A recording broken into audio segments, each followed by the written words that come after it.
Kumala naman ang mga personahe dali sa Jinsan, dali sa Ubal.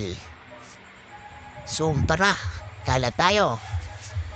Kasama ko yung kids, mga ka-idol, yano.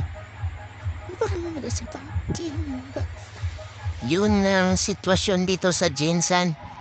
Yan ganda yung Ubal nila. Dito sa General Santos City. Ang haba ng pila, papasok doon sa doon sa street foods, mga ka-idol.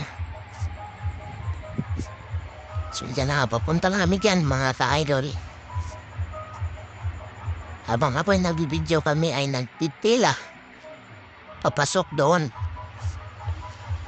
Haba yan, paikot yan, mga ka-idol. Yan, paikot-ikot. Diyan pa ay laging may bantay. Yan yung bantay dito sa General Santos. So yun na mga ka-idol, ito na yung street foods. Dyan pala, busog na ako. Nakakain na pala kami dito. Di na ako nakapag-video. So ito yung sitwasyon sa Jensan ng street foods. Daming pagkain. Kain kami ng sarap na pagkain, mga ka-idol. So, yun lang mga ka-idol. Thank you.